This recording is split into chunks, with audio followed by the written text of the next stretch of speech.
Yo, what's up? This is Chace Infinite and DJ Khalil. We are Self Scientific, and we are also Hip Hop Officials Artists of the Week.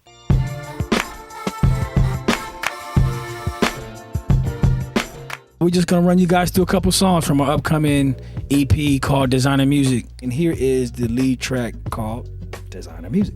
These jeans is Japanese dog denim, silver seams with gold stitches all in them. Purple products, true religion, and Vsus still killer cause they make sizes for big niggas. I think half of the appeal with myself as a writer is that some of the contradiction. Human beings like to align themselves with ideals and try to live up to them wholeheartedly, but very few of us ever have the discipline or follow through to live them through completely. When it comes to my stuff, I kind of show the contradictions and transgressions within it just because it's human. I don't have any problem showing it. So with designer music, yeah, I hate the fact that all these design-based products have been used to kind of sell music and the music becomes secondary, but I still love clothes. My love for sneakers or my love for weed or whatever the fuck it is never more prevalent than what we're trying to create the music. And I don't think that on designer music, me talking about the shoes and stuff, it overwhelms or takes the place of, what me and Khalil create. I feel like it's a part of hip hop anyway.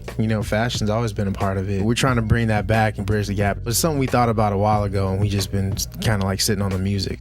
From this particular album, I just want people to realize that, if you're dealing with music, let's concentrate more on the music than the design-based objects that are trying to sell you the music. Because that's what these corporations are doing. It's really deeper than just a rapper talking about his sneakers. Some brothers are talking about sneakers they like it. Some brothers are talking about clothes because certain audiences of people buy these clothes. And if you tap into this audience, they'll buy your music, which is fine. But on a bigger scheme of things, you got corporations that are doing major back-end deals. It's basically another way to control the music without telling the artist what to. If they entice you and tell you, I'm going to give you $150,000, you don't even have to be in the mind consciously to change your music, but you're going to do what's necessary. And I don't blame you for making $150,000, but if you concentrate on the music, then we don't have to compromise our lifestyle to get those same types of deals. $100 for kicks, but the movement was so sick on the streets, it was niggas getting chipped and Jack for the J's from the era that started all of this back in the days.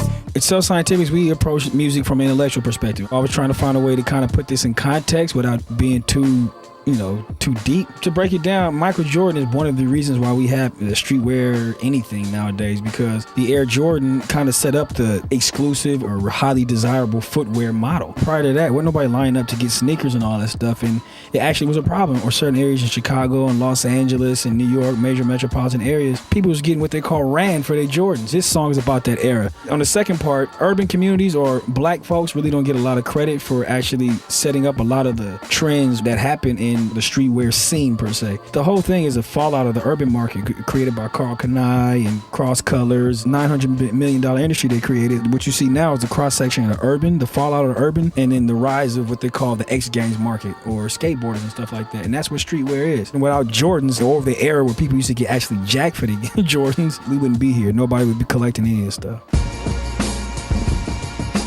Designer Music is an incredible album. It's gonna be dope. It's really gonna hold people over until Come in Peace, Prepare for War comes, and that's the one that's gonna really establish this for the internet generation. I hate to make this comparison, but it's like, how James Cameron had to wait for the technology to catch up with Avatar. It's like for us musically, we had to graduate to a certain level to make the kind of music we dreamed of making. And it's to that point where we feel like, okay, we know which musicians we want to use. We know how to compose now. We really know how to make music without even having to sample a record. And now I don't even have to sample anything anymore because I work with these incredible musicians.